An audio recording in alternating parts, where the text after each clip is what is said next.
Salut les no-codeurs, petite breaking news de 5h du matin, je me lève tôt comme tous les jours. Et là, en allumant mon PC, je vois un petit message qui apparaît. La mémoire a été changée dans ChatGPT. Donc, fini de lui dire perpétuellement, je m'appelle Romain Elias, je suis végétarien. Non, je suis pas végétarien, mais t'as compris le principe. Donc concrètement, qu'est-ce que ça change? J'ai fait quelques petites recherches avant de poster ce short.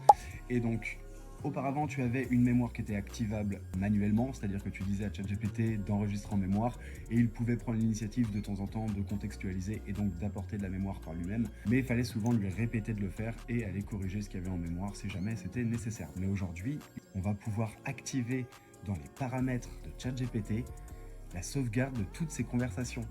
Et ça change tout. Là où auparavant, ils avaient créé des projets qui étaient certes une très bonne idée, mais lorsqu'on lui posait des questions sur les discussions passées, il ne savait pas forcément y répondre. Pourquoi? Parce qu'il n'y avait pas accès. Et bien aujourd'hui, c'est ça que ça change. Et ça, c'est incroyable. Ça change vraiment tout. Ça va être génial. Tout va être beaucoup plus contextualisé. Avant, on parlait de Save the Memory. Aujourd'hui, on parle de Chat History. Donc, il va y avoir deux choses différentes pour régler la mémoire. Finalement, ça va changer 3 points majeurs.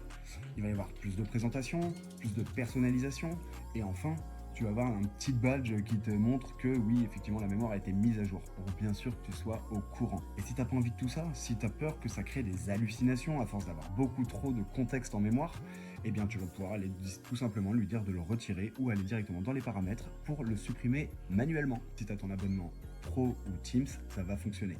Mais seuls les utilisateurs payants auront cette fonction. Par contre, pour ceux qui ne le savaient pas, depuis le 8, vous avez accès à la mémoire pour ceux qui sont en version gratuite.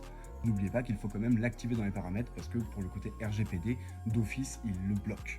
Donc c'est à vous d'aller l'activer. Si jamais tu es parano et que tu n'as pas du tout envie qu'il sauvegarde tes conversations, tu peux le désactiver ou bien tout simplement activer des chats éphémères. Et à partir de ce moment-là, rien ne rentrera en compte, tu pourras dire tout ce que tu veux, rien ne sera enregistré. Si tu veux rien rater et être le premier sur l'info, abonne-toi et like la vidéo. Allez, des bisous mes loulous.